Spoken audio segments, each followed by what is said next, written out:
你是不是知道我是怎么嫁给你父王的了？这很难不知道吗？王府里的婢女都知道呀。那你……所有人都觉得是我处心积虑算计王爷，然后嫁给他。嫁给王爷之后，心里还想着林王。所有人都觉得裴梦婉哪怕不是裴家亲生女儿，也落落大方、端庄温婉、善良孝顺。妍妍，你为什么会觉得她都是装的？我最近看了一个画本子，画本子里的女主人公是地主家的假千金，而真千金在乡下替假千金受苦。等真千金找回来后，假千金害怕失去眼前的富贵，害怕真千金抢走她青梅竹马的哥哥，就算计真千金，让全家都对她厌弃。最后的故事结局是真千金被全家厌弃，成了疯子，跳湖自尽。假千金还假惺惺的伤心，所有人都觉得假千金很善良，但其实真千金的死就是假千金做的。莫非，我觉得画本子里的假千金和真千金的故事很像你和裴梦婉。我觉得如果他真的对占了你的身份这么多年而感到愧疚，就不会明知道你不喜欢他还总是往你身边凑，而是会远离你。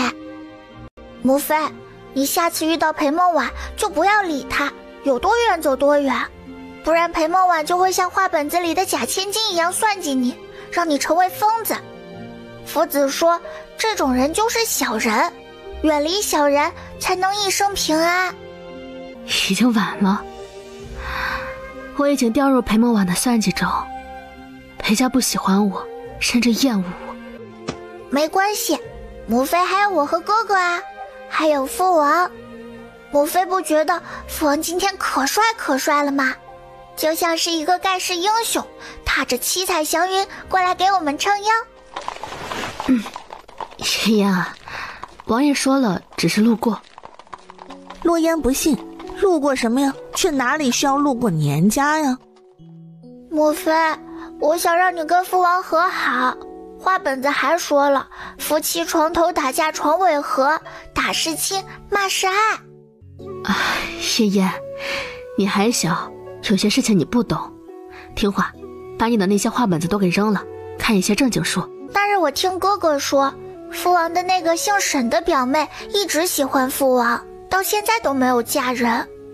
母妃，如果她找机会嫁进王府来了，给父王生下庶子庶女，我和哥哥该怎么办呀？画本子里说，有了后娘就有了后爹，不被爱的人连自己的子女都保护不了。你如果不抓住父王的心，让父王喜欢别的女人了，我和哥哥会被欺负死的。看着裴淑玉皱着眉陷入了沉思，洛烟嘴角一勾。秋野把马车里母女二人的对话一字不落地对洛宽景重复一遍。王爷，属下有点看不懂郡主了。郡主前一天串通世子篡位，现在又对王妃说让王妃来讨好您。洛烟10岁了。是的。研墨，本王写封折子，你递进宫。是。秋野上前研墨，洛宽景写折子也没有避着他，他大胆地看过去，惊讶道：王爷不是说让郡主练武吗？怎么还让郡主和世子去宫里念书啊？宗室里的世子和郡主年过10岁，便可去宫里的皇家书院念书，他们自然也不能例外。至于练武，每日辰时练1个时辰，也不耽误进宫。下了学回来可继续练。王爷，郡主和世子现在年纪小，这么安排会不会太累了？累？不累一点怎么把本王踩在脚底下，掌控王府啊？王爷的意思是，您要开始培养世子和郡主？洛宽景没有点头，但也没有摇头，把手中写好的折子扔给秋野。送去皇宫。是，王爷。因为洛宽景腿脚不便，除非有天大的事需要他本人出面，一般小事呢都是秋野或者秋玉代替他进宫禀报，皇帝也准许。皇帝看了折子，当即允了，朕听闻洛言那丫头把林王妃给骂晕了，有这回事吗？回陛下，林王妃不知为何掐我家王妃手腕，我家王妃吃痛便推开了她，导致她摔倒。林王不依不饶，让我家王妃道歉，我家王爷自是不允。小郡主看了自己母亲受了委屈，就多了几句嘴，还请陛下见谅。哦，当初朕给秦王赐婚，秦王恼怒，1年没有进宫，如今秦王和秦王妃感情变好了？主子的事儿，奴才也不清楚。好了，你下去吧，让洛言明日进宫吧。是。心爱的女人被气晕，洛廷义怎么能不心疼呢？他安抚好裴梦婉，就进宫去找皇帝告状。然而皇帝并没有见他，只是让王公公给他传话。王爷，陛下说林王妃心术不正，既然嫁进皇家，就理应以自己夫君，以皇家为主。见到秦王妃，理应称呼秦王妃一声皇婶，而不是姐姐。罚抄女则100遍。什么？洛廷义脸色铁青，怎么也不敢相信他来告状，却让裴梦婉受了罚。王公公，本王要见父皇，劳你再通报一声。王爷，陛下已经知道了年家发生的所有事儿，是林王妃主动去找秦王妃的茬。论辈分，秦王妃是您的皇婶，您当着所有人的面直呼秦王妃的名讳，对秦王妃不敬，就是对秦王不敬，对皇家不敬。陛下说了，如果您坚持要见他，您就跟林王妃一起受罚。洛廷义面沉如铁，知道这是王公公的话，就是皇帝的意思，他不敢再多说什么。如果自己也跟着受罚，那才叫丢人。王爷，发生什么事了？阿婉，抱歉，是我的错，让你受委屈了。没事的，王爷。妾身占了姐姐身份多年，受点委屈是应该的，否则妾身应该良心不安了。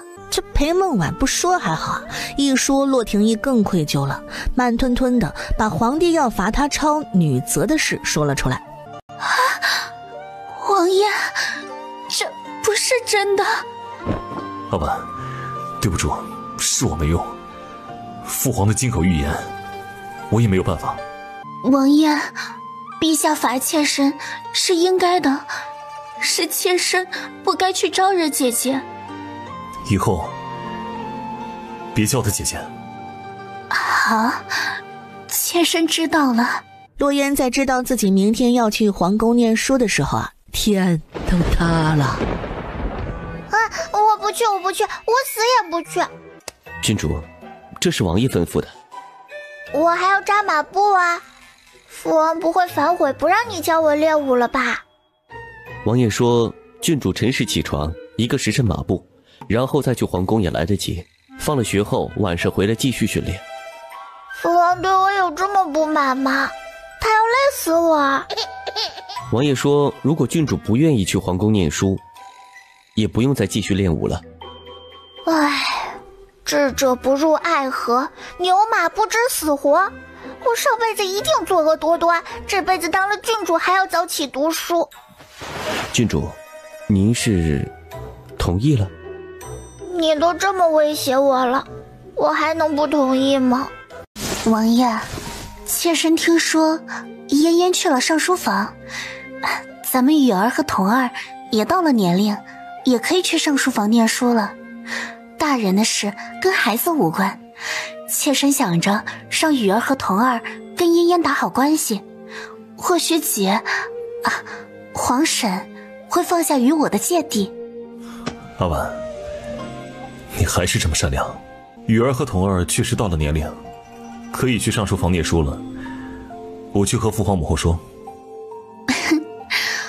雨儿和童儿两个孩子听话，想来能跟嫣嫣玩到一起的。哼，洛烟那丫头牙尖嘴利，不服管教，恐怕去上书房不到几天就会被父子赶出去。喂，听说你把林王妃给骂哭了，是真的吗？洛烟双手撑着下巴，没有搭理他。洛烟，我跟你说话呢，你耳朵聋了，没有听到吗？第一，我不叫喂。第二，你的手不疼吗？疼，当然疼，但我不说。我的手当然不疼，你快回答我的问题。我没有把林王妃骂哭，只是把她给骂晕了而已。你可真厉害，竟然能把人给骂晕，你怎么骂人的？教教我。洛烟看着11皇子，想着书中他的命运。皇帝最小的皇子，从小受宠，养成了天不怕地不怕的性子。在书中啊，他最看不惯装模作样的洛雨，娇柔造作的洛童，和原主狼狈为奸的，做了很多气他们的事儿。和男女主的孩子作对，那下场自然是凄惨的。他被洛廷义算计染上赌博，半个月不到就输了20万两银子，然后又算计让他贪墨军饷还上银子。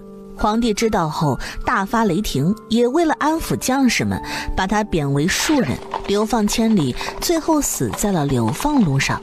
你真想知道我怎么把林王妃给骂晕的吗？当然。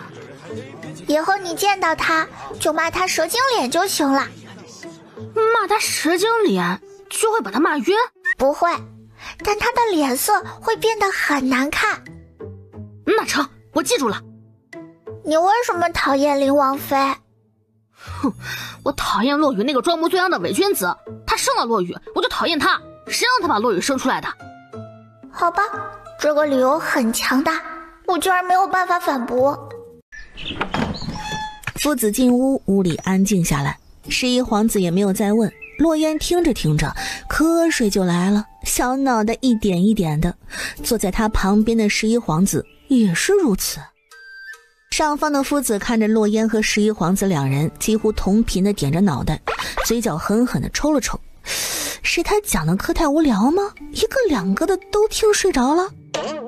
这时一个12、13岁左右的男孩走进屋。哼，慕容九皇子迟到了，那就去后面站着听课吧。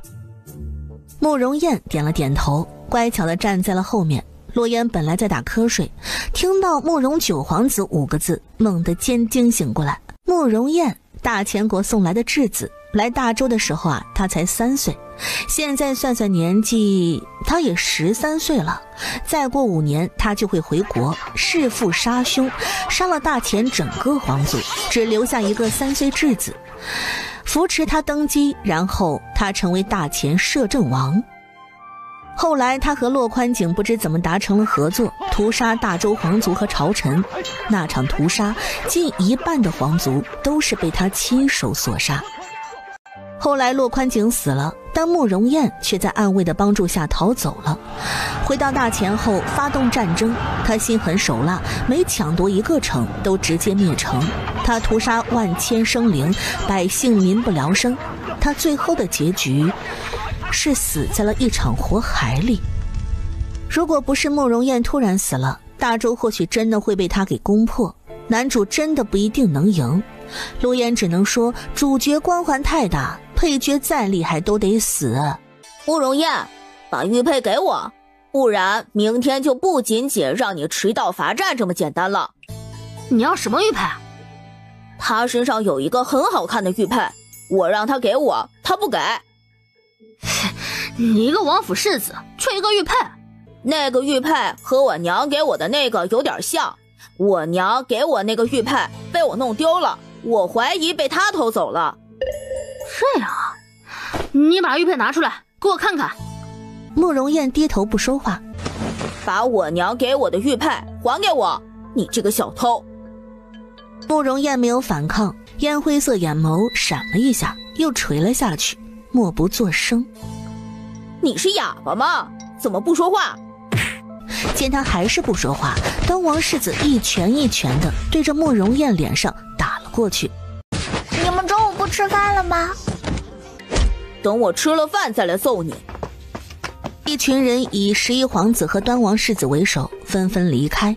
你还好吗？慕容燕挣扎地从地上爬起来，对上洛烟清澈见底的眸子后，不知为何愣了足足10秒，随后绕开他，慢吞吞地离开。郡主，这是王府做的午膳。哦，你等我一会儿。洛烟说完，不等秀儿询问，小跑到慕容燕身侧。慕容燕，我秦王府的大厨做的菜很好吃，你要不要吃？滚！洛烟也是有脾气的，热脸贴冷屁股，他才不干呢。他把身体一扭，头也不回地走。洛烟刚走没2步，突然听到身后咚的一声，他猛地回头，发现慕容燕的身影不见了，而旁边的荷花池传来不大不小的水声。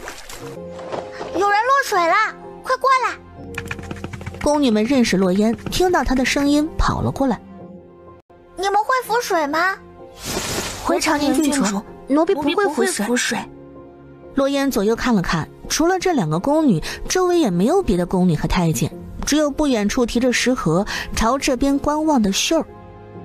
洛烟又看了看水中的慕容燕，一咬牙跳进水里。朝宁郡主，郡主！洛烟游到慕容燕身边，抓着她的胳膊往上摇，但刚刚在水中像是死了一般没有动静的慕容燕，在被洛烟抓住胳膊的一瞬间动了。不是哥们儿，我好心下来救你，你要带着我一起死呀？不带这么玩的吧？眼看自己被慕容燕这个傻逼玩死了，他一口咬在他的脖子上，这一口他没有手下留情，真下了死手。似乎被咬痛了，慕容燕忽然松开了手，烟灰色双眸沉静地盯着满是怒火的洛烟。洛烟在他松开手后，本不想多管了，让他淹死算了，但在看到他那双异于常人的烟灰色双眸像是死寂一般，慢慢沉浸在水中后，也没有闭上。唉，也是挺可怜的。慕容燕，有一不能有二，这是我最后一次救你。如果你还想跟刚刚一样置我于死地，我不会再管你了，你自己去死吧。太医，他身体怎么样？慕容皇子本就体弱，落了水后着了凉，已经发热了。再加上身体上面的伤。奇怪的是，慕容燕竟然现在还没有晕倒。按照他的身体素质，现在晕倒才是正常的，但他除了脸上红晕是发热迹象，没有丝毫要晕的感觉，一双烟灰色眸子就这么盯着头顶，似是在发呆。奴婢该死，没有照顾好慕容皇子。这时皇后来了，宫里发生这么大的事，她不可能不出现。皇后伯母，不必多礼。太医来过了吗？没事吧？我没事。皇后伯母，这个宫女偷奸耍滑，照顾慕容皇子太不用心，换一个可靠老实的宫女吧。这件事儿也是本宫的疏忽。来人，把她拉下去杖毙。皇后娘娘饶命！皇后娘娘饶命！奴婢再也不敢了。这就杖毙了？也太草菅人命了吧！妍妍，过来，本宫问你几句话。皇后忽然朝洛烟招了招手，笑容分明十分温和，但洛烟却莫名打了个寒战，低着头乖巧地走过去。妍妍，你告诉本宫，那日在年家，你有没有看到林王妃和年华举止亲密？没有。当真没有？没有。不过我在别的地方看到了。在哪里？裴家。当真？去年我母妃带我回裴家，恰巧年华去裴家拜年，我看到林王妃崴了脚，年华摸她的脚了。好啊，义儿对你裴梦婉一心一意，你却三心二意的对义儿。妍妍，今天我们2个说的话，你不要跟外人说，这是我们2个之间的秘密。知道吗？我知道。妍妍真乖。皇后又叮嘱一句，带着宫女转身离开。而躺在内殿里的慕容燕，她是问都没有问一句她的情况。嘿，父王，我今天表现可优秀了，我把慕容皇子从水里救上来了。你今年几岁？10岁啊。哼，你10岁去救人，洛言，你胆子不小啊，不怕救人不成反被淹死？啊，父王，你在关心我啊？本王是怕你死在皇宫，落招来找本王拼命。嘿嘿，我知道，父王就是关心我。说着，他忽然间连续打了3个喷嚏，鼻涕就那么不小心的落在了骆宽景放在轮椅把手上的手上。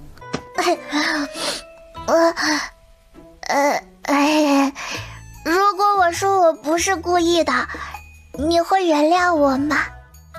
出去。得嘞。拨2个暗卫放在洛言身边，寸步不离，包括皇宫。是。能自由出入皇宫的暗卫可不多，王爷这是真的对郡主和世子上心了。这样也好，哪有亲父子父女之间陌生的像个陌生人似的。洛言休息了2天没有去皇宫，但秋野依旧每天辰时准时过来，逃得了念书，没逃过练武。洛言浑身怨气冲天。父王，起床啦！起床啦！起床啦！骆宽景昨夜忙到寅时才歇下，本就浅眠，一直半梦半醒，被这声炸雷般的喊叫震得猛然睁开双眼。他撑着手坐了起来，把他给本王扔出去。话音未落，秋野迅速掠至洛言身后，还没等他反应，整个人已被倒提起来，一阵天旋地转，洛言头朝下被秋野扛在肩膀上，什么都看不到，只看到秋野一扭一扭的屁股。哇哦，秋野，你屁股好翘哦。秋野脚步一个踉跄，差点没把洛言给丢出去。前世嘴巴没个把门皇冠了，差点忘了，现在我是个10岁小孩。秋野师傅，我刚刚被鬼上身了，你别在意。秋野面无表情的把洛言塞进马车，头也不回的离开了。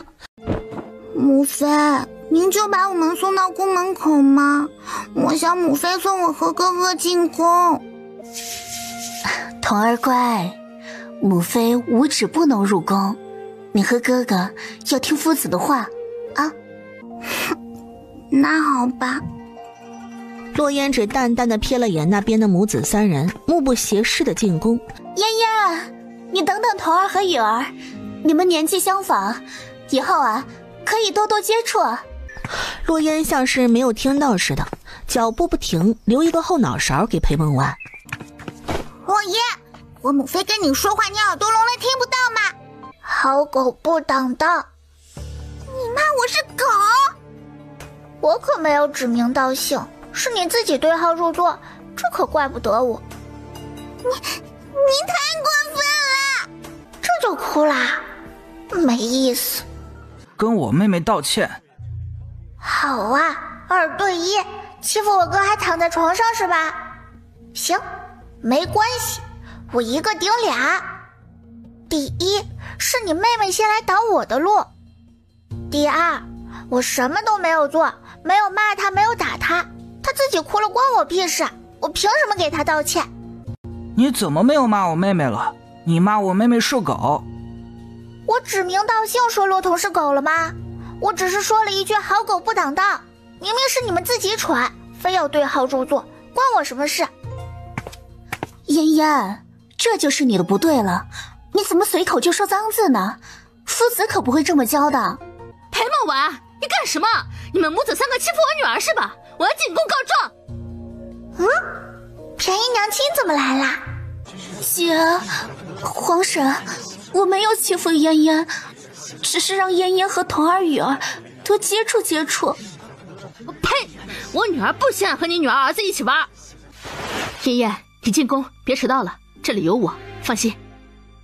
再不进宫确实要迟到了。洛烟点点头，他可不想在后面站一节课，想偷懒打瞌睡都不成。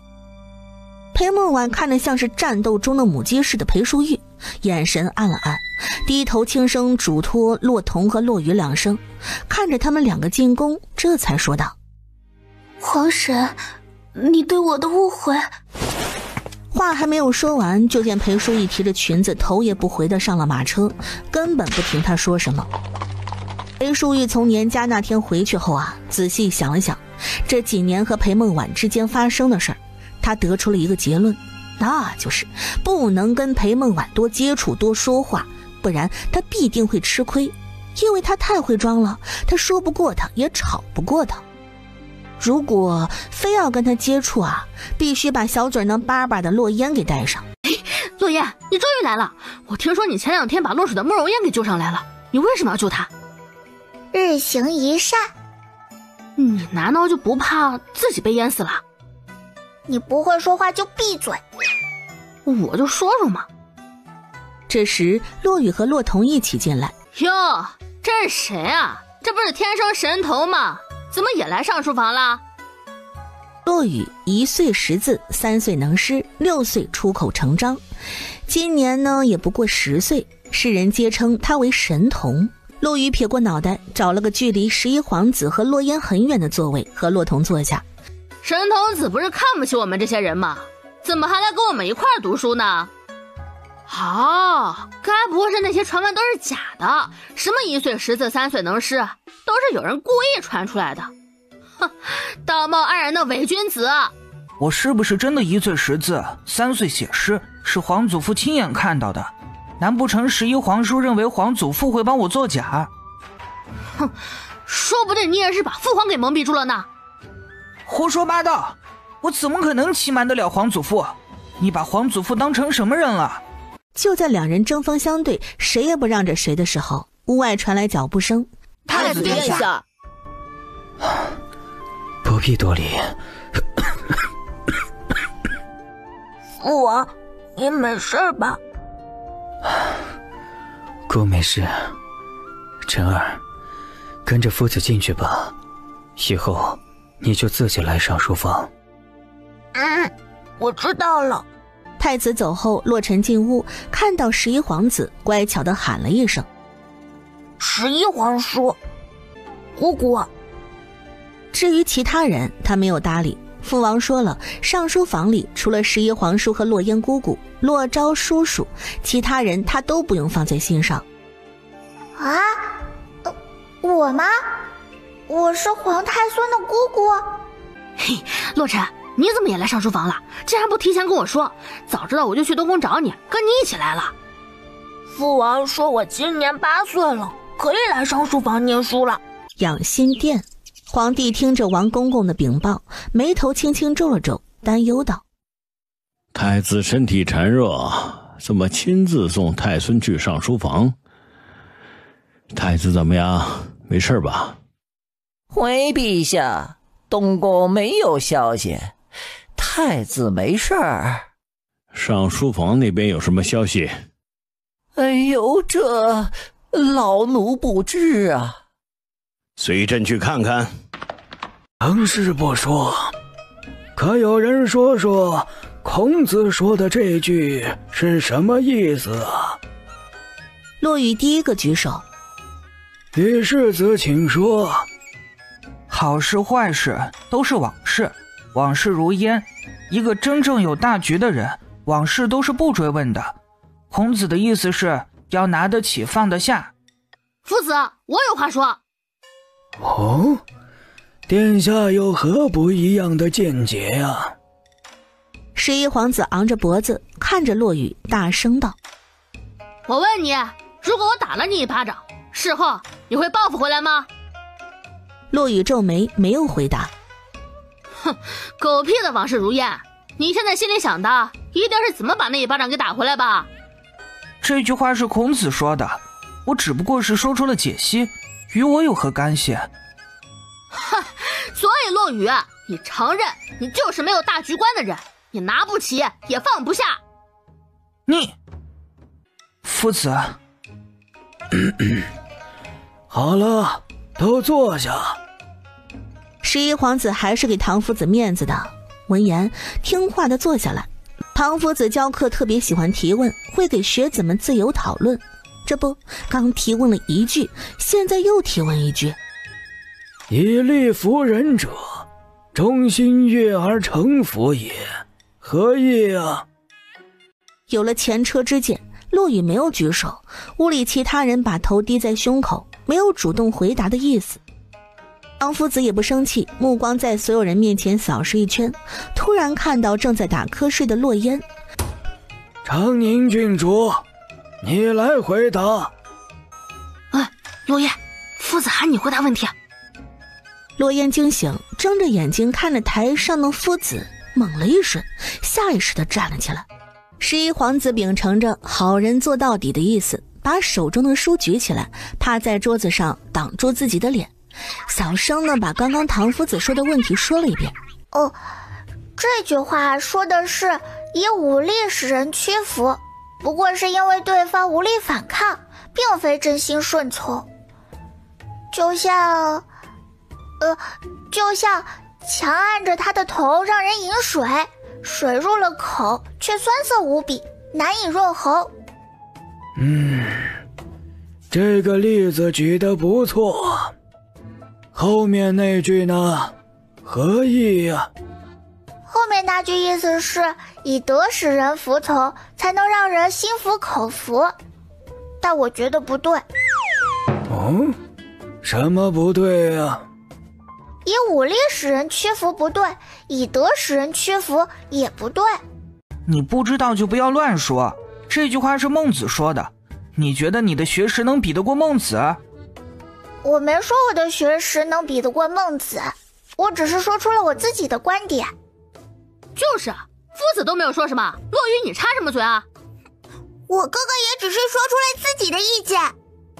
长宁郡主，老夫想知道你为什么认为以德使人屈服也不对。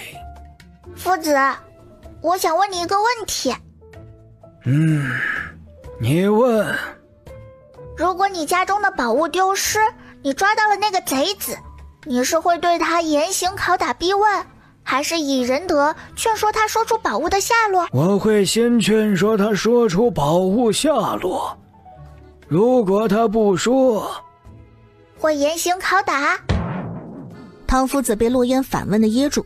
圣贤有名的唐夫子想到的也是以力服人，但是我认为暴力不是解决问题的根本，但有些时候不得不承认，暴力能解决很多问题。就像朝廷抓到了犯人，难道还能口头去劝说他们苦海无涯，回头是岸，放下屠刀，立地成佛？他们恐怕只会认为你是个傻逼。你举的例子根本就不对，对待犯了错的犯人，怎么能以德服人？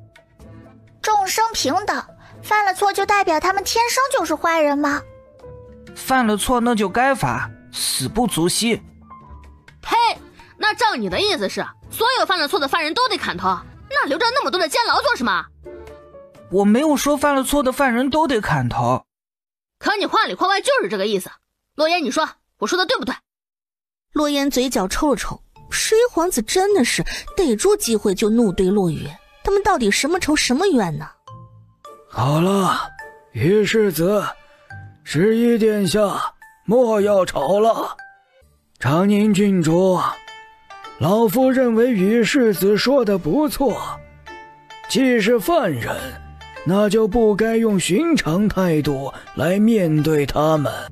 哎呀，那我再举个例子，去岁干旱，百姓民不聊生，官府强制那些商户迁离祖宅，去给流民腾地方，还有被要求捐出自己家产的豪门世家，他们面上不说什么，难道心里没有一丝怨言吗？以德之名行强迫之事，与以力服人又有何分别？长宁郡主，莫要拿些歪理搪塞。唐夫子，我认为洛烟说的很有道理啊。胡闹！史书记载，前朝德元帝以仁德之名举义旗，可战争过后，多少妇孺流离失所，他们的丈夫、儿子、孙儿都战死在战场。在以父为天的国家，他们后半生该如何度过？荒谬！照你这么说，那么朝廷哪来的兵马？没有兵马，如何守护泱泱大国？一马归一马，若以德为名行征伐之事，与暴君以武力强征暴敛，又有何异？不过是将百姓对强权的畏惧装饰成心悦诚服的假象。德元帝身为一国皇帝，天下之主，首先想的应该是百姓。德元帝是为了开疆扩土，施展宏图霸业，不能说他有错。那么我请问，他开疆扩土了吗？这个还真没有。历史上德元帝好战，是御驾亲征最多次的帝王，但他好像每一次运气都不好，忙忙碌碌大半生，不仅没有为自己国家开疆扩土，还把自己国家领土丢了一块儿。简单来说，就是又菜又爱玩儿。嘿，怎么不说话了？是生性不爱说话吗？你们太过分了，2个人欺负我哥哥一个人。哇哦，你们太过分了！2个人欺负我哥哥一个人。这个攻击力，洛言表示认可。没瞧见骆童眼睛都红了，快要哭出来了吗？你们别太过分了，这里是上书房，是读书的地方，不是你们撒野的地方。哼，我们不是在讨论夫子说的君子见解吗？明明是你胡搅蛮缠，一直跟洛言说反话。好了，唐夫子再一次开口打断他们的争吵。他看向洛烟，心中哑然，想不到长宁郡主年仅10岁就能说出这么一番充满深意的话。作为一国皇帝，首先想的应该是百姓。所谓得民心者得天下，历史上几代皇帝都知道这一点，但却很难做到这一点。民心不是那么容易能得到的。可惜了，她只是个女子，她若是男子，将来必定能成为一代名臣。老夫好奇，郡主常年养在闺阁中，是怎么知道去年干旱的事的？当时大街小巷不都在传吗？我很难知道吗？长宁郡主天资聪颖，如果让郡主去解决那些流民，郡主有何办法？夫子，洛言一个女子懂什么？您问她这些就是白问，还不如问我哥哥呢。你自己都是女子，却看不起女子，怎么？你是男子生出来的？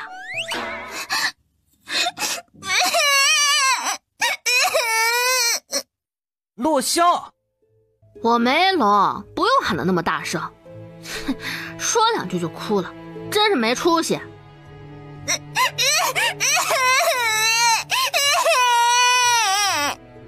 洛萧，你闭嘴！别，我就不闭嘴，我就不闭嘴！你来打我啊？嘿，你不敢吧？胆小鬼！如果任由11皇子这么欺负妹妹、羞辱妹妹，那我就枉为他的哥哥，枉为灵王府世子。越想越气，陆羽咬紧后槽牙，快速来到11皇子跟前，扬起拳头狠狠地砸在他脸上。砰的一下，11皇子脸上猝不及防地挨了一拳。洛羽，你竟敢打我！11皇子摸了摸自己脸，顿时气疯了，捏紧拳头朝骆羽脸上揍了过去。骆羽也不是站着挨打的傻子，于是2人就这么在屋里恍若无人地打了起来。胡闹！都给我住手！住手！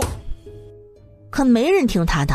11皇子和骆羽都已经打红了眼，你抓我的头发，我抠你的眼睛；你挠我脸，我咬你脸。段王世子躲在一边，忽然看到了不知何时进屋的慕容燕，他们竟然都没有发现。他眼珠子一转，悄然来到他身后，然后猛地在他背后推了一把。慕容燕猝不及防，就这么被端王世子给推倒，脑袋重重砸在了11皇子脑袋上。慕容燕，你找打！骆雨见状，抓住机会，一把抓住十一皇子的头发，狠狠一扯，十一皇子吃痛大叫：骆雨，你这个不要脸的狗贼，吃人之非，老子跟你没完！骆童看到自己哥哥吃亏了，哭着捡起地上的书，就朝十一皇子身上砸了过去。但书没有砸在十一皇子身上，被慕容燕给挡下了。不是，慕容燕什么时候来的？来就算了，干嘛要加入十一皇子和骆雨的战场？还有骆童，你一个娇生惯养的女孩子，为什么也要加入他们的战场？不怕被打伤吗？没了慕容燕的阻挡，骆童手中的书顺利地砸在十一皇子身上。骆燕，你还不过来帮我？关我什么事啊？要是不帮我以后就再也不帮你了。骆燕嘴角抽了抽，不情愿地走过去拦住骆童。哎呀，男孩子的事情你不要掺和。都怪你，都是你的错，我讨厌你，你就是一个贱人，害人精。书砸在身上还是很疼的。好啊，你先动手的，别怪我不客气了。老娘想打你很久了。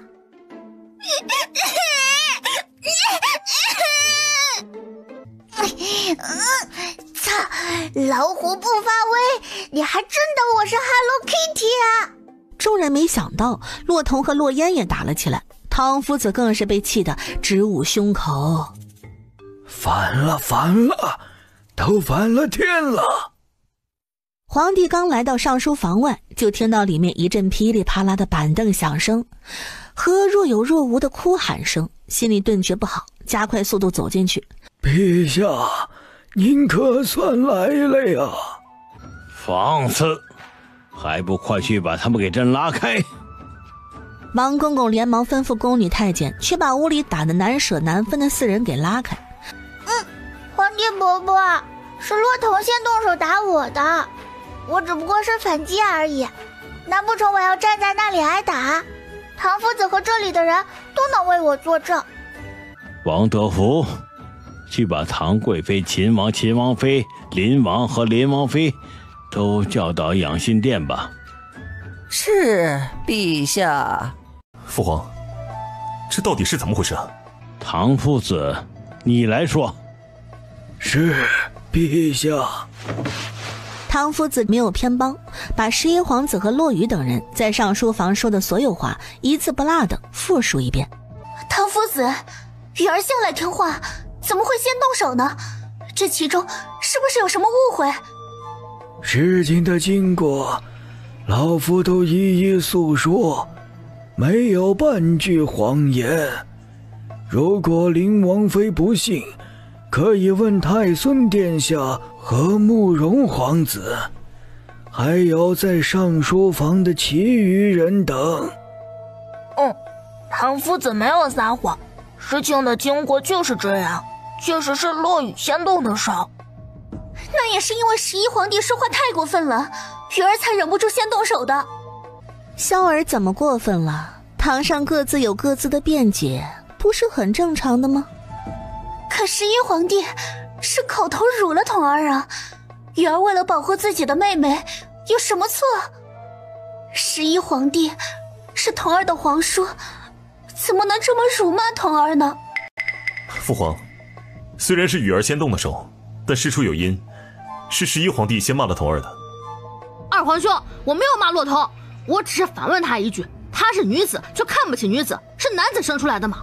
我就说了这么一句，他自己就哭了，一句脏话都没有说，一点小事就哭哭啼啼的，跟我有什么关系啊？童儿年纪尚小，又是女孩子，娇气一些是难免的。你身为她的皇叔，年纪又比她大，就不能让着她吗？二皇兄，洛烟和洛童同样是女孩子，年纪一样大，你看看洛烟现在的模样有多惨，头发散了，眼睛肿了，胳膊上还有洛童的掐痕和咬痕，你看看洛烟，她哭了吗？洛烟摸了摸鼻子，他现在模样虽然看着挺惨的，但骆童更惨。他前世跟着爷爷学过中医，知道打哪里最痛，对骆童他可没有手下留情。同样都是女孩子，年纪又一样大，洛烟饱读诗书，知道前朝德元帝，知道去岁干旱发生的事。洛统知道什么？他恐怕连前朝哪些皇帝都不知道，更不关心去年有没有干旱，他只知道哭。父王母妃，他们都欺负我，都欺负我。童儿不哭，不哭啊！父王和母妃会为你做主的。洛雨为了维护自己妹妹本没有错，她大可以骂回去，但她控制不住先去动了手，那就是错的。照你的意思，先动手的人没错，萧儿站在那里挨打不还手才是错的。本宫倒是不知林王妃怎么能如此是非不分呢？不是，我不是这个意思。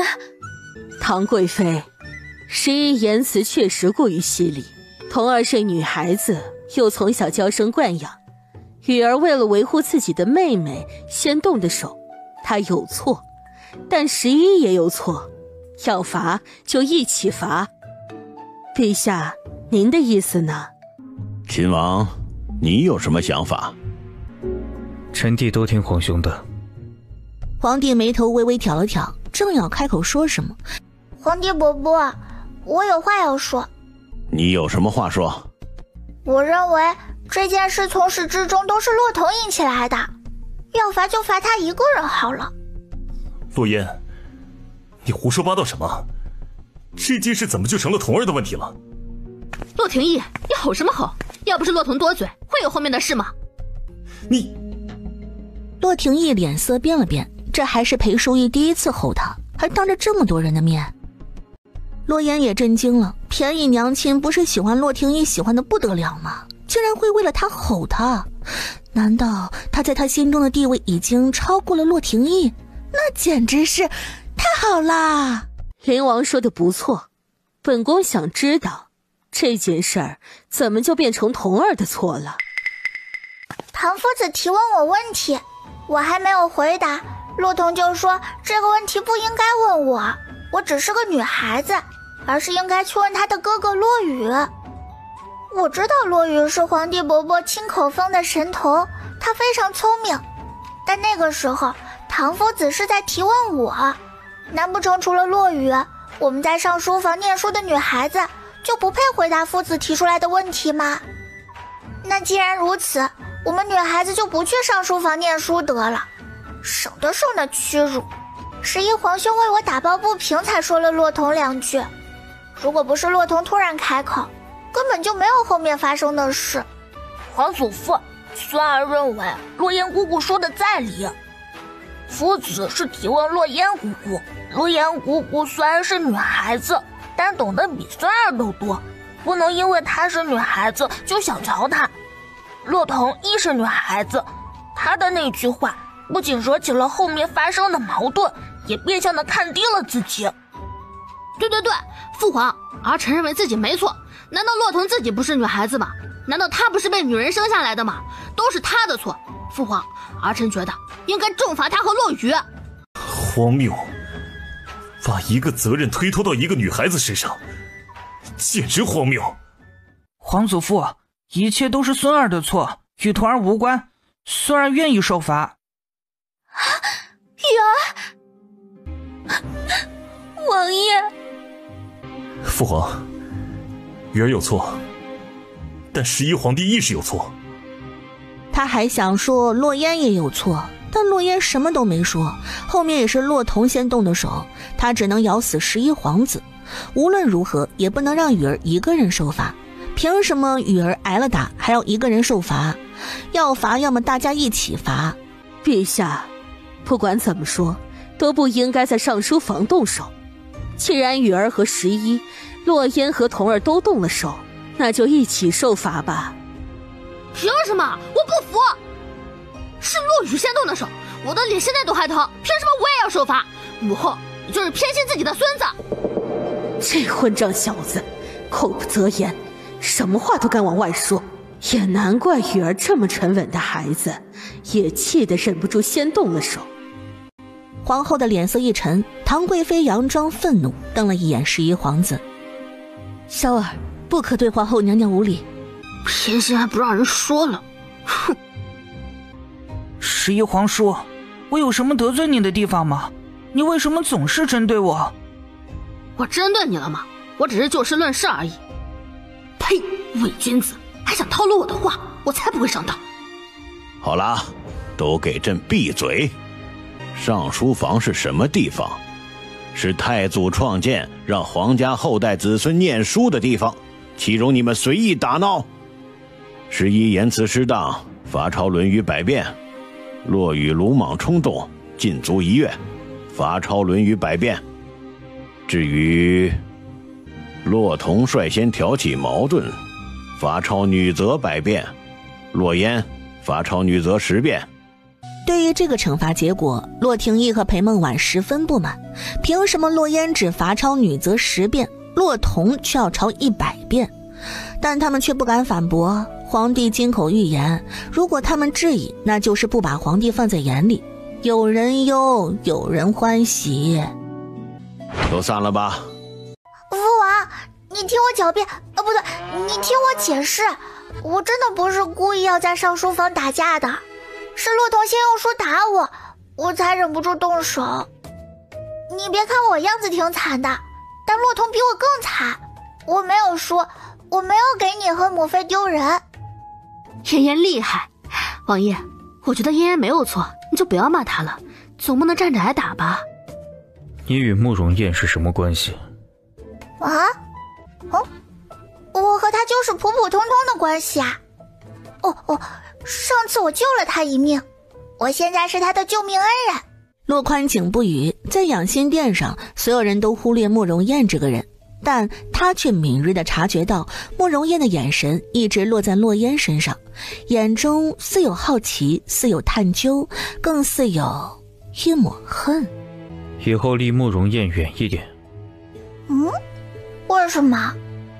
本王杀了无数个大钱国的人，你是本王的女儿，他是大钱国皇子，你跟他走近了，对你没有好处。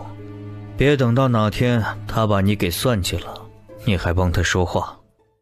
我可以答应父王离他远一些，但父王也要答应我一个要求。你说。我想要我和哥哥还有母妃一起住进云深院。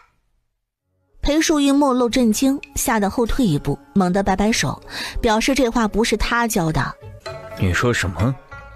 你再说一遍。别人的父母都是住在一个院子，睡一个屋子的。父王，你知不知道骆雨和骆童他们嘲笑我和哥哥，说你们感情不和，说我和哥哥迟早都要被王府庶子庶女给取代。到时候我和哥哥就是丧家之犬，人人可欺。父王，我不想变成人人可欺的丧家之犬，我想和父王还有母妃住在一个院子。洛言，不要学会撒谎。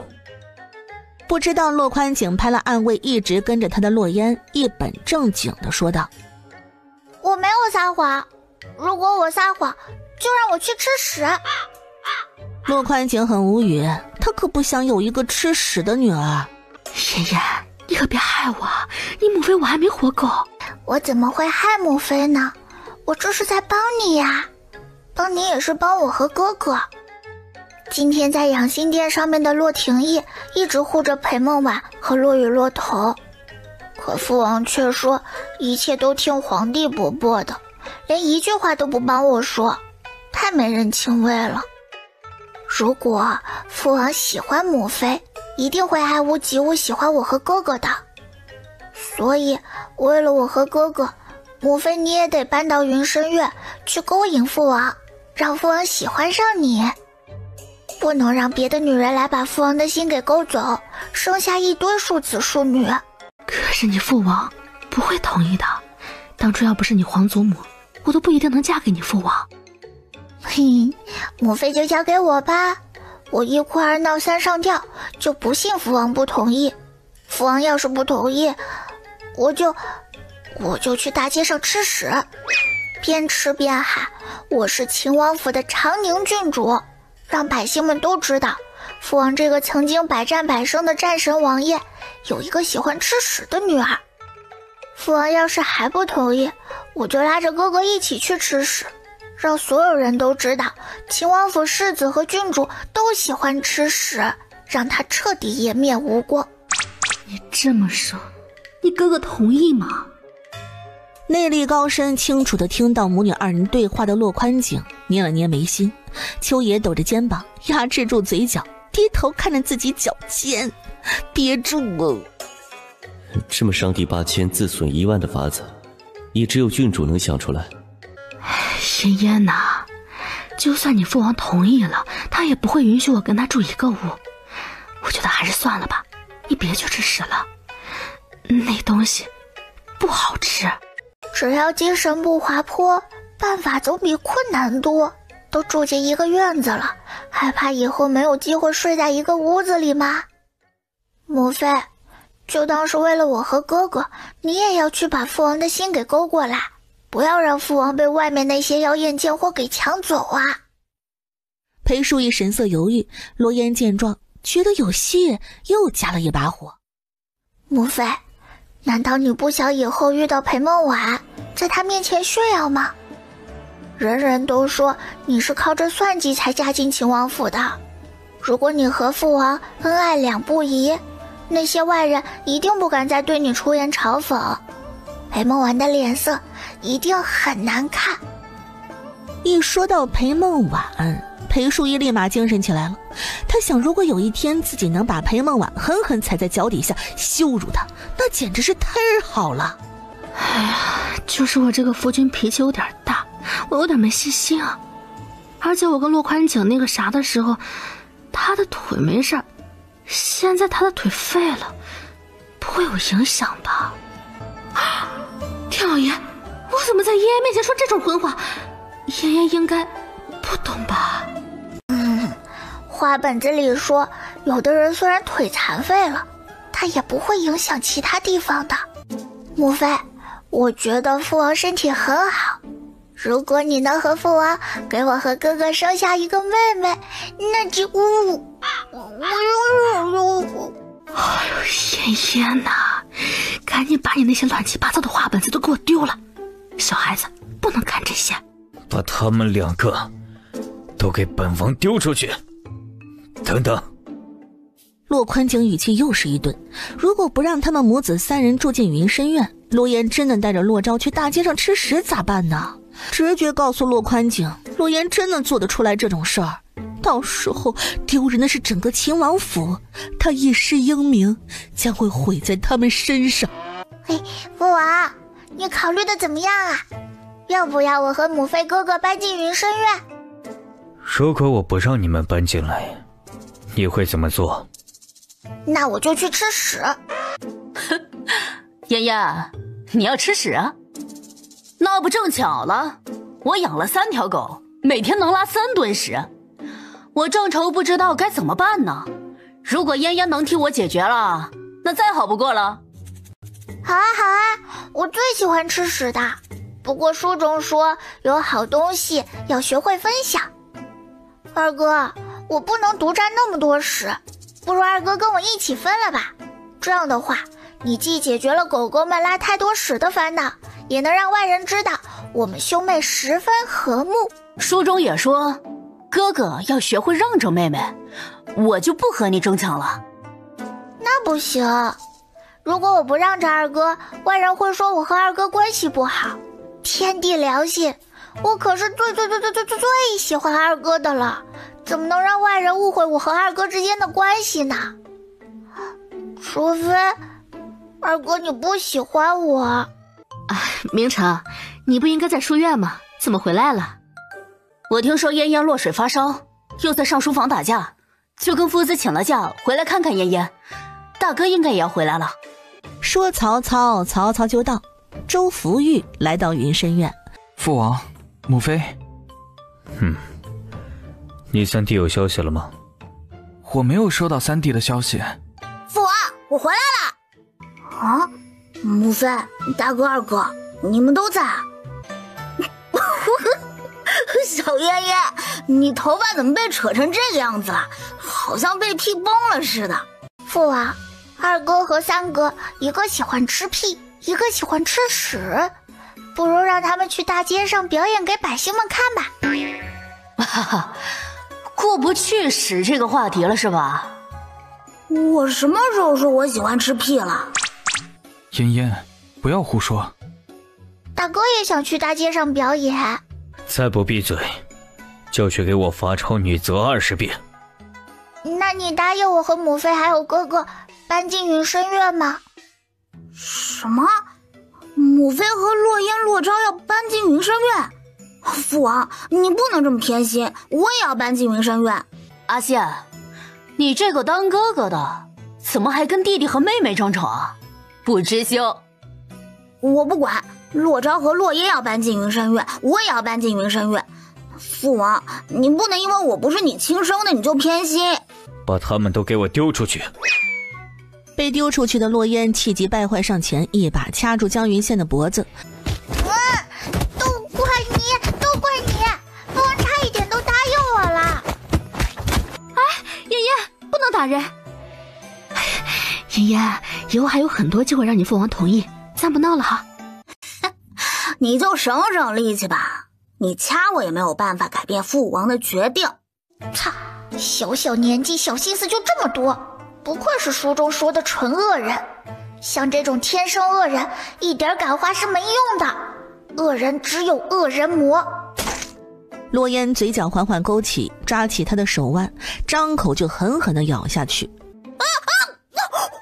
烟，你是狗吗？竟然学会了咬人！洛烟不语，只一味地咬着他的胳膊不松手。母妃救命啊！大哥二哥救命！妍妍，快别咬了，你的牙已经没了2颗，别再把其他的牙也给崩了。母妃，我的胳膊还不如洛烟的牙重要吗？周福玉看着裴淑玉围着洛烟和江云羡团团转，但就是不上手把洛烟给拉开。他沉默了一会儿，上前按着洛烟的脑门，用力把他的嘴和江云羡的胳膊掰开，然后拎着洛烟的后衣领把他给提起来。洛烟，我要去跟父王告状。你去告啊，说你堂堂一个男子，被我一个弱不禁风的女孩子给推倒了，还咬了一口。你不嫌丢人，父王还嫌丢人呢。阿羡让着你，你还蹬鼻子上脸了？他是哥哥，让着我这个妹妹怎么啦？这个理由很强大，我没有办法反驳。就在这时，江云羡突然像是疯了一般，冲到洛烟跟前，抓起他的胳膊，张口就咬了下去。江云羡，你给我住口！洛烟疼得大叫，使劲地拍打江云羡的脑袋，甚至还用脚踹他，可他都没有松口。直到裴淑玉过来拉着江云羡，他才顺势松口。哼，你咬我一口，我也咬你一口，不亏。洛烟看着胳膊上面的牙印儿，要被气疯了。正上去和江云羡决死战的时候，后衣领又被拎了起来。洛烟，再闹下去，父王就要出来了。父王出来，你和江云羡就会一起受罚。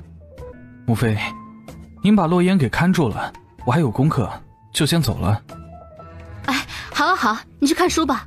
暗处把洛烟和江云羡互咬的情景看了全城的蚯蚓，去书房禀报洛宽景，描述的那叫一个绘声绘色。洛宽景更头疼了，有谁见过哪家兄妹会互殴？不仅互殴，还咬人。去，让洛烟去祠堂跪着抄写女则20遍，江云羡去祠堂跪着罚抄史记10遍。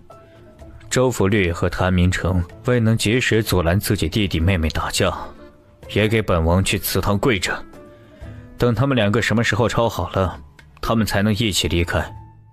至于裴淑玉，身为长辈，儿女互相动手却不制止，禁足1个月。是，王爷。怒气冲冲回到海棠院，还没喝上一口茶的洛烟听到自己要去祠堂罚跪抄写女则，还加了10遍的时候，感觉天在一瞬间塌了。我抗议！郡主，还是听王爷的吧，不然就是罚抄女则30遍了。洛言一听，立马变得蔫不拉几的。不过在想到江云县也受罚了，周福玉和谭明成也陪着他们去祠堂的时候，心里就不那么难受了。世子，您不是在养伤吗？怎么过来了？让开，我要找父王。王爷现在公务繁忙。世子，您这屁股上面的伤都还没好，可别再惹王爷生气了。我就没见过有你这么偏心眼的父亲，纵容养子欺负自己的亲生女儿，你还罚他去跪祠堂，他才10岁啊，你怎么忍得下心呢？怎么，你现在是心虚的不敢见我吗？秋野一个头两个大，从前也没见过世子这么胆大，怎么一夜之间世子像是变了个人似的，总爱跟王爷叫嚣呢？既然你这么心疼洛言，那你也去祠堂陪着他好了。祠堂的大门忽然被打开。哥，你咋来啦？我来陪你。你屁股的伤还没有好，你来陪我干嘛？有大哥二哥和江云县那个傻叉在，我也不怕。洛言，你骂谁傻叉？谁破防谁就是傻叉。我是暴脾气。别闹了，再闹下去就不是罚跪祠堂，罚抄《史记》这么简单了。可洛言他骂我。你是哥哥，让让妹妹怎么了？男子汉大丈夫，这点心胸都没有？江云县心梗，可他才比洛言大1岁啊，早知道在娘胎里多待2年了。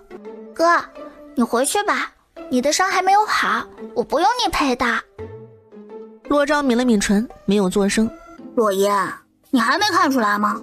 洛昭来祠堂也是被父王罚的。不是吧，哥，你又干啥惹了父王生气？还能为什么？为了给你撑腰，说父王偏心呗。我又没问你，你可闭嘴吧。哥，真的是像江云县说的那样吗？洛昭点了下来，洛烟嘴角狠狠抽了抽，扫了一圈祠堂里的几人。好家伙，秦王府5个儿女都聚齐在祠堂里了，都能开一桌麻将了，还能多出一个替补呢。哥，你屁股还没好，不能久坐，也不能一直站着，你趴在蒲团，把屁股撅起来。女孩子家家的，不要总是说屁股什么的字眼，被别人听到了总归不好。那咋啦？难道他们不用屁股拉屎吗？不用屁股拉屎，难道用嘴巴拉屎啊？洛言，你恶不恶心啊？你觉得屁股这个词很恶心？那你小心1个月拉不出来粑粑哦。好了，别吵了。早知道今天他们会闹出这么一出，他就不回来了。洛昭挥了挥手，六喜抱着一床被子进来，等六喜把被子给铺好后，洛昭趴了上去。你们归你们的，我睡我的。凭什么都是受罚？你能趴在被子上？凭我受了伤，凭我是秦王府世子。洛烟也羡慕啊，洛昭受伤了有特权，他没有受伤，肯定不被允许趴着。他目光在祠堂里扫了一圈，忽然对着上面唯一的牌位跪了下来，磕了3个头。奶奶，孙女跪着实在是有点累，就不跪了，还望奶奶能心疼孙女。如果奶奶同意的话，牌位就不要动。等了一会儿，牌位没有动，洛烟嘴角一勾，站起身，抱着几个蒲团来到牌位下面，靠着后面柜面坐着，把宣纸放在放着贡品的柜台上面。舒服，终于不用跪着了。这波操作下来，给江云县几人看呆了，又能坐着又能背靠着，他还是来受罚的吗？奶奶，我跪的膝盖疼，我不想跪着了。如果您同意，牌位就不要动。牌位没动，稳稳当当的立在中间。江云县一喜，把蒲团抱到洛烟旁边，把自己的宣纸也放在柜台上。学人精，你哼我也没用，奶奶都同意了。大哥，要不我们也给奶奶磕一个？周福玉心下犹豫起来，没有谁会乐意一直跪着，他也不例外。就他们2个抄写的速度，3天都不一定能抄完。难不成我们要一直跪着？你不磕头，我自己磕。说着，谭明成对着淑妃的牌位磕了3个头，然后站起身，活动活动筋骨。周福玉老老实实的跪了1炷香时间，还是没忍住对着淑妃牌位磕了3个头。周福玉走到洛烟身边，看着他写的那一坨字，嫌弃的移开视线。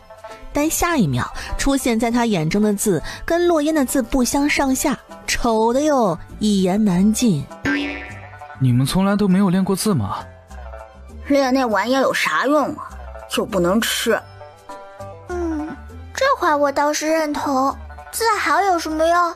字写得漂亮就能考上状元？字如其人，你们不懂吗？字就是人的第2张脸。狗屁！字写得好，但是出身穷苦，别人就能对你点头还要尊重你？明明权势才是人的第2张脸。周福玉捏了捏拳头，暗沉的眼底有一瞬的猩红。是啊，在这世道，权势才是最重要的，字写得好又有什么用呢？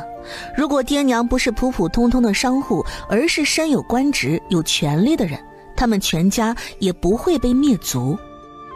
可惜至今也没有查到底是谁害死了他全家。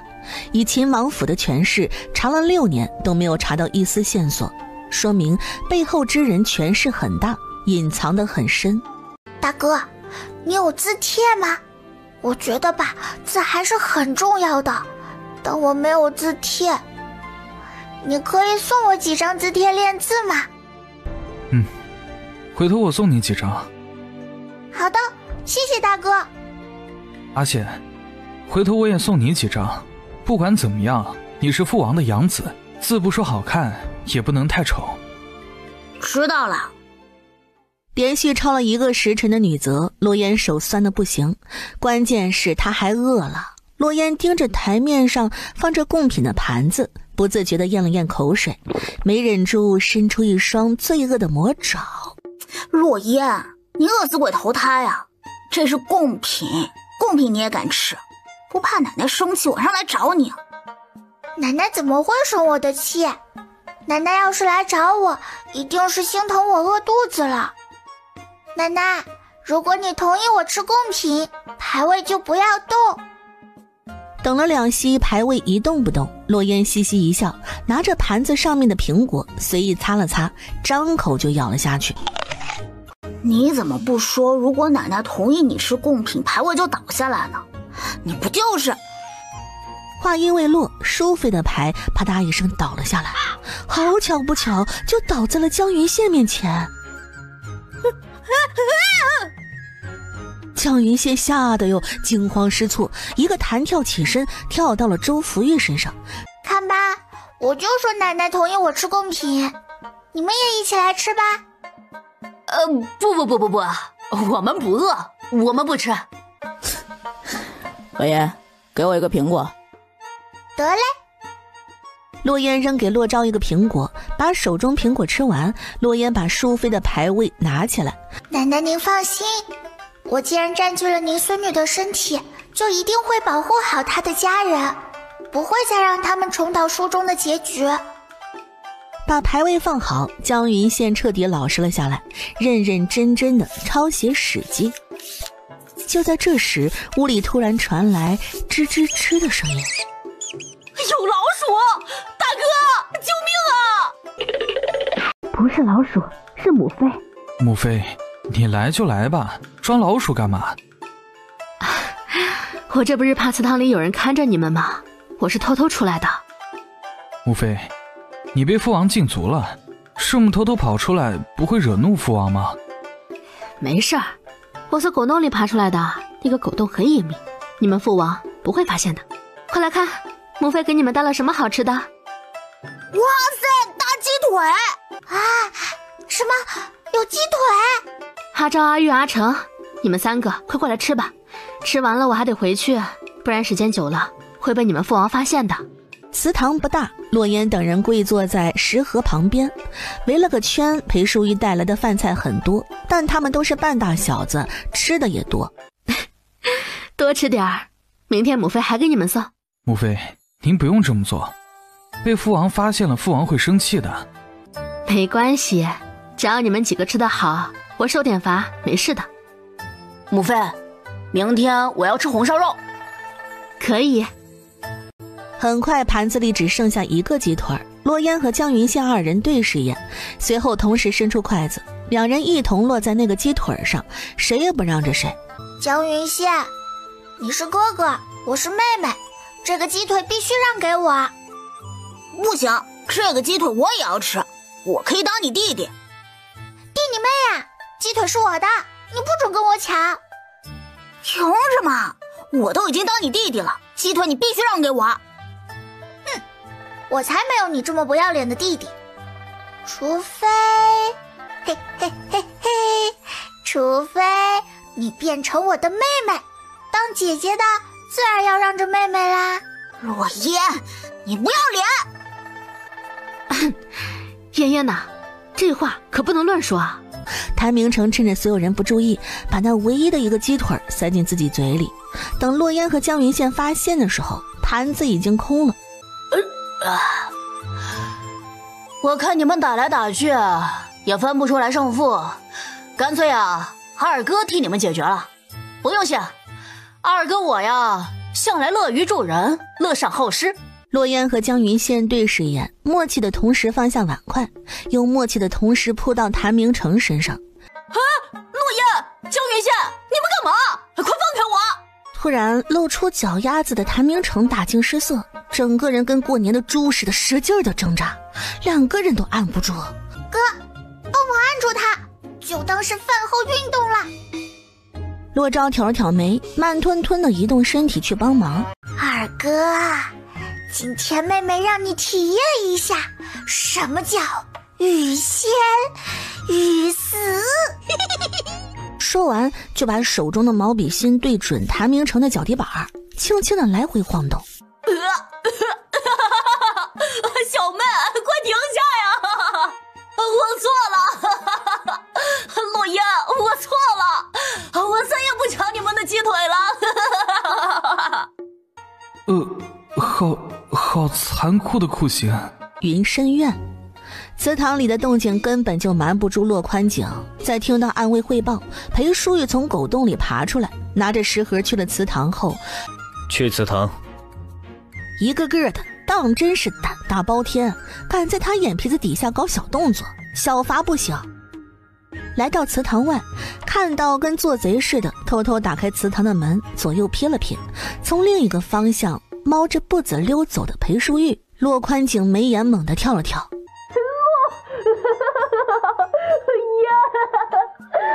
二哥错了，别挠了。二哥，你不是最爱笑吗？怎么，我让你笑，你还不开心了呢？我错了，好妹妹，我真错了，我以后再也不敢抢你的鸡腿了。二哥，谁是世界上最好的妹妹啊？是你。那二哥以后听不听妹妹的话呀？听。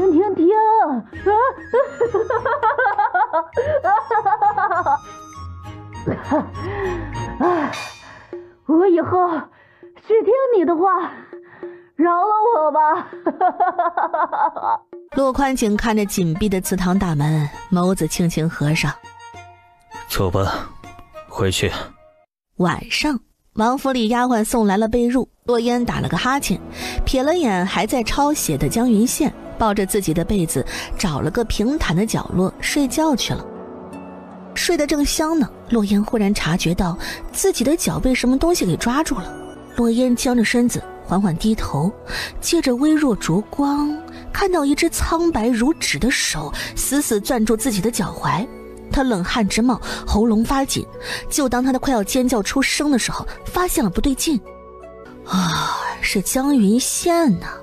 江云羡不知道什么时候睡到他旁边了，迷迷糊糊的把他的脚给抓住了。求求你们帮我找找我爷爷。不，我爷爷没有被老虎吃掉，你们骗我。那是我爷爷的房子，你们不准动我爷爷的东西。你们骗人，我才不是丧门星，不是我害死的爷爷。爷爷，阿羡听话，你什么时候来找阿羡啊？阿羡好想你。洛烟心中莫名有些酸涩，书中对江云羡的家世就简单的描述了一遍，从出生起就被抛弃，被老猎户捡起来收养，老猎户死后村民把他赶走，如果不是遇到洛宽景，或许他早就死了。酸鸟，看在你这么可怜的份上，我就让让你吧。翌日，江云羡迷迷糊糊的醒来，发现自己怀里有个软乎乎的东西，低头定睛一看，差点没把他魂吓飞。江云羡脸颊爆红，手忙脚乱的把洛烟的脚推开，然后快速从被窝里钻出去。时间过得飞快，转眼间来到10天后。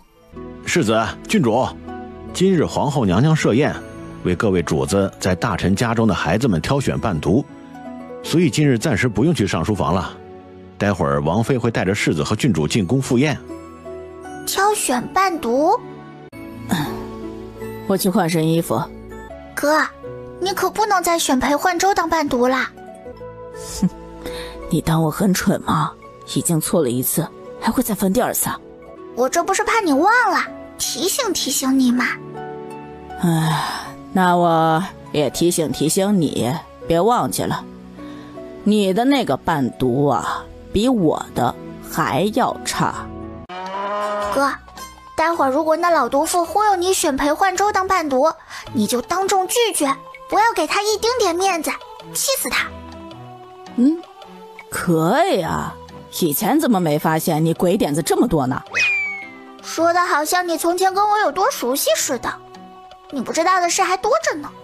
邢王妃，我们夫人有些话想跟昭世子和长宁郡主说，请随奴婢来吧。母亲要把他们带走说什么？奴婢不知。那就去问清楚了再来，或者让母亲亲自过来。丫鬟闻言只能暂时先离开。靖远侯夫人看到丫鬟没有把人给带过来，听到她的汇报，气不打一处来。我现在想跟自己外孙外孙女说说话也不行了吗？还要我亲自过去？果真是外面长大的，不守孝的，上不得台面的东西，不加阿婉半分。淑玉，你跟我来。裴淑玉没想到靖远侯夫人亲自过来了。母亲，你找阿昭和嫣嫣什么事？这事儿跟你说也是一样，你二哥的长子今年11岁，性格活泼，你让阿昭选他当伴读。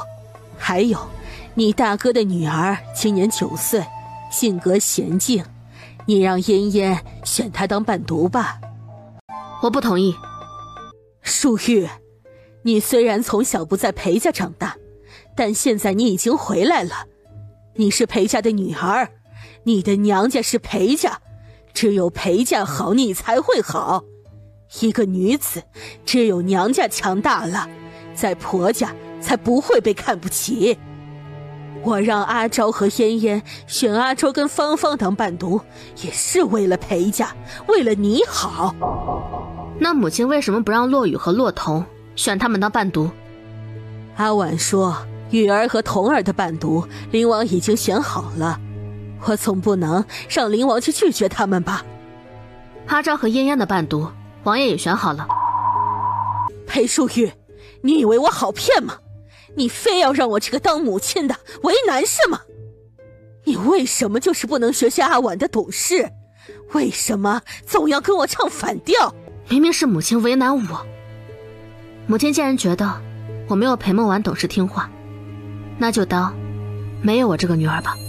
让阿周当阿昭的伴读也是老夫人的意思，你连老夫人的话都不听了吗？裴淑玉脚步顿住，眸中闪过一抹泪花。在裴家，只有祖母是真心对她好的，老夫人今年已经80岁了，最希望的就是家庭和睦，儿孙和睦相处。你想让老夫人失望吗？